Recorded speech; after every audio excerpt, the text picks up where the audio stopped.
Hello YouTube, it's your girl Kimberly. Thank you so much for coming back to the channel. In this video, I'm going to be talking about some of the best and worst products from brands at Sephora. So I definitely saw this trend happening over on the TikTok Reels. You know how that makes its way to Instagram. So I figured let me do it on the channel. So here we go. So I have 10 brands front and back of my little paper. So here, you guys ready? All right. Controversial takes, definitely. If you feel a kind of way about any of these products, I mean, these are my personal experiences. They could have worked for you, but this is just me. Okay, so number one, Fenty Beauty. Best product, Gloss Balm by Fenty. Fenty has a lot of really great products. I love their foundations. I love their contours, their highlighters. But if I had to pick one as the best, like you only gonna get this one thing and nothing else, it's gonna be the Gloss Balm. Worst product, Full Frontal Mascara. Crappy. Brow pencil is close behind that. Those two suck. Pat McGrath.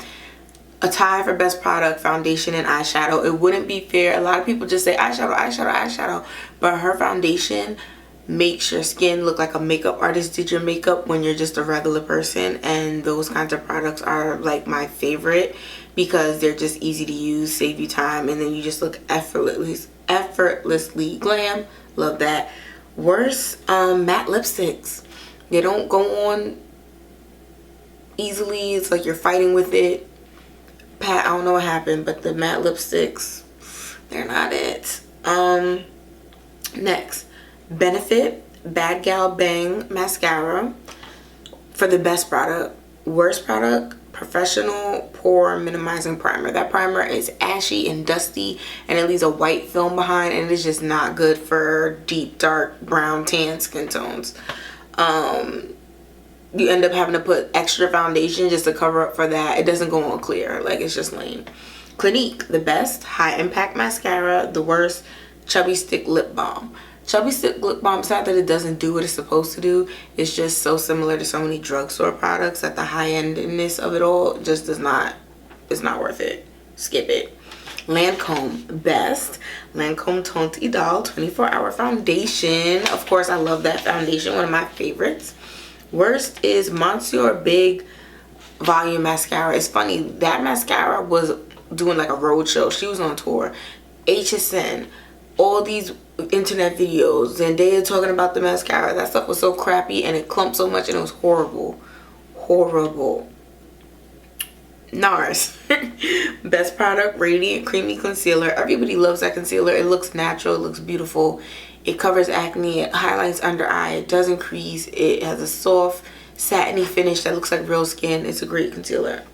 Worst, Afterglow Lip Balm. Again, another product that is not horrible, but it's just so similar to drugstore that the fact that it's 3 times the price of comparable products makes no sense.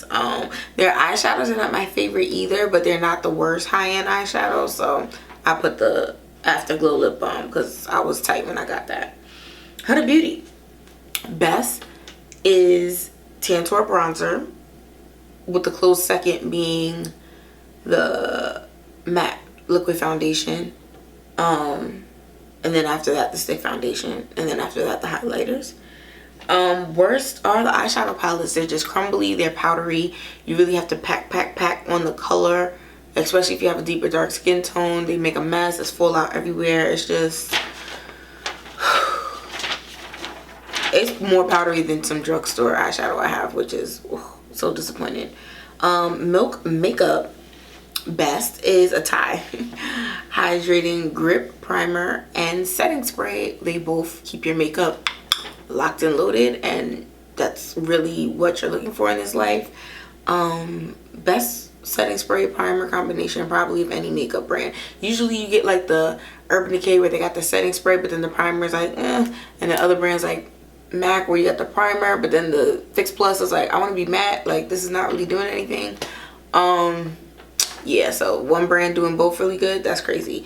And then the worst is the Blur Liquid Matte Foundation. That used to be one of my favorite foundations at first, but then I had to do so much work to zhuzh it up and make it work. I noticed, especially compared to like my Fenty and my Pat McGrath and my Too Faced, I was like, this takes more steps to look nice compared to my other liquid foundations, and I just don't want to do extra steps when I have something else right next to it that does the same thing in less steps. You know what I'm saying? So yeah.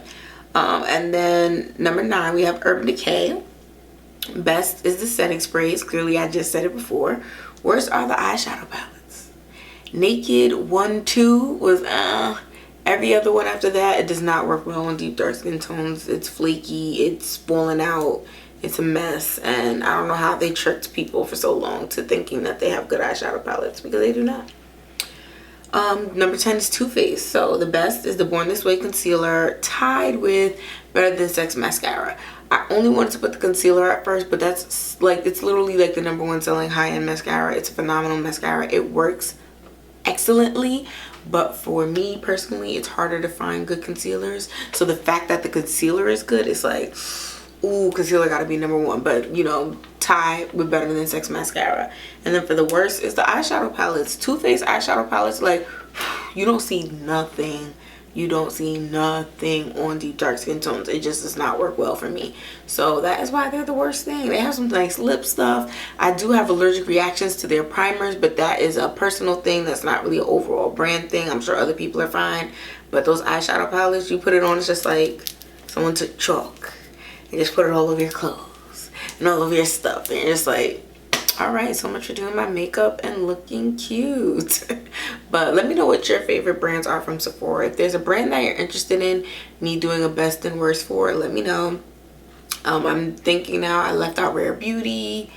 I left out Sephora Collection makeup. I probably left out a few more. Hourglass, Laura Mercier, Kevin Aquan. I left a couple brands out. So if you're interested in hearing from those best and worst, let me know and I can do a part 2. But thanks so much for watching, and I'll see you in the next video. Bye.